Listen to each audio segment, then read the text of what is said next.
விஜய் முதலமைச்சர் ஆவதை ஸ்டாலின் உதயநிதியால் ஜீரணிக்க முடியவில்லை. எடப்பாடியாருக்கும் செம்ம கடுப்பு.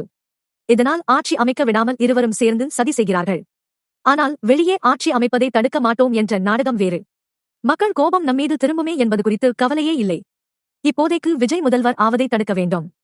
இதுவே திராவிட கட்சிகளின் குறிக்கோள். தமிழக அரசியலில் தற்போது நிலவி வரும் சூழல் ஒரு புதிய வரலாற்று மாற்றத்திற்கான தொடக்கமாக பார்க்கப்படுகிறது. குறிப்பாக நடிகர் விஜய் தமிழக வெற்றி கழகத்தின் மூலம் அரசியல் களத்தில் இறங்கியது முதலே பல தசாப்தங்களாக ஆட்சி கட்டளை தங்கள் வசம் வைத்திருக்கும் திராவிட கட்சிகளுக்கு பெரும் கலக்கத்தை ஏற்படுத்தியுள்ளது.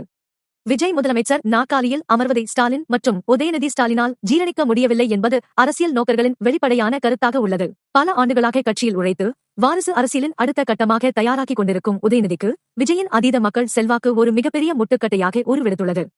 இந்த அச்சமே தற்போது விஜய்க்கு எதிரான மறைமுக தாக்குதல்களாகவும் அரசியல் ரீதியான நெருக்கடிகளாகவும் வெளிப்பட்டு வருகின்றன. மறுபுறம் எடப்பாடி பழனிசாமிக்கும் விஜயின் அரசியல் வருகை கடும் அதிருப்தியை ஏற்படுத்தியுள்ளது.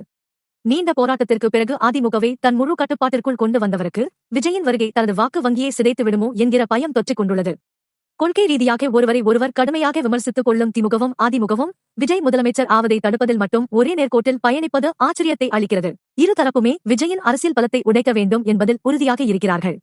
இதனால் வரவிருக்கும் தேர்தலில் ஒரு நிலையான ஆட்சி அமைய விடாமல் தடுப்பதற்கும் அதன் மூலம் விஜயின் வெற்றியை சிதைப்பதற்கும் திராவிட கட்சிகள் கைகோர்த்து செயல்படுகின்றனவோ என்கிற சந்தேகம் பலிக்கிறது. ஆட்சி அமைப்பதற்கான பெரும்பான்மை ஒருவேளை விஜய்க்கு சாதகமாக அமையும் சூழல் ஏற்பட்டால் அதை தடுப்பதற்கான சதித்திட்டங்கள் இப்போதே தீட்டப்படுவதாக தெரிகிறது. நாங்கள் ஜனநாயகத்தை மதிப்பவர்கள், ஆட்சி அமைப்பதை தடுக்க மாட்டோம் என்று வெளியே நாடகமாடினாலும் உள்ளுக்குள் அதற்கான முட்டுக்கட்டைகளை போடுவதே இவர்களின் பிரதான குறிக்கோளாக உள்ளது. மக்கள் ஒரு மாற்றத்தை விரும்பி வாக்களித்தாலும் அரசியல் சதுரங்க ஆட்டத்தின் மூலம் அந்த வெற்றியை தட்டிப்பறிக்க பழைய அரசியல் சக்திகள் தயாராகி வருகின்றன. இந்த சதி திட்டங்கள் என்பது ஒரு தனிமனிதனுக்கு எதிரானது மட்டுமல்ல, மாற்றத்தை விரும்பும் ஒட்டுமொத்த தமிழக மக்களின் விருப்பத்திற்கு எதிரானது என்பதை இவர்கள் உணர மறுக்கிறார்கள். பொதுமக்களின் கோபம் தங்கள் மீது திரும்பும் என்பது குறித்து திராவிட கட்சிகளுக்கு எவ்வித கவலையும் இருப்பதாக தெரியவில்லை. தங்களின் அரசியல் இருப்பு கேள்விக்குறியாகும் போது மக்கள் நலனை விட தங்களின் அதிகாரத்தை பாதுகாத்துக் கொள்வதிலேயே இவர்கள் குறியாக இருக்கிறார்கள். விஜயின் அரசியல் எழுச்சியை தடுத்தால் மட்டுமே தங்களின் வாரிசு அரசியலும் ஊழல் சாம்ராஜ்யமும் தொடரும் என்று அவர்கள் நம்புகிறார்கள். இதற்காக எத்தகைய தரம் தாழ்ந்த விமர்சனங்களையும் நிர்வாக ரீதியான முட்டுக்கட்டைகளையும் பயன்படுத்த இவர்கள் தயங்குவதில்லை. மக்கள் சக்தியை விட அதிகார பலமே பெரியது என்கிற இவர்களின் மமதை வரவிருக்கும் தேர்தலில் ஒரு மிகப்பெரிய அரசியல் மோதலுக்கு வழிவகுக்கும் என்பதில் மாற்று கருத்தில்லை. இறுதியாக தமிழக அரசியலில் யார் முதல்வர் என்பதை தீர்மானிக்கும் சக்தியாக மக்கள் மாறத் தொடங்கிவிட்டனர்.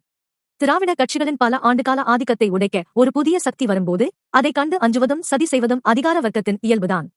ஆனால் மக்கள் ஒரு மாற்றத்திற்காக தயாராகிவிட்டால் எந்த சதி திட்டங்களாலும் அதை தடுத்து நிறுத்த முடியாது. விஜய் முதலமைச்சர் ஆவதை தடுக்க துடிக்கும் ஸ்டாலின், உதயநிதி மற்றும் எடப்பாடி ஆகியோருக்கு மக்கள் தங்களின் வாக்குகள் மூலம் தகுந்த பதிலடி கொடுப்பார்கள்.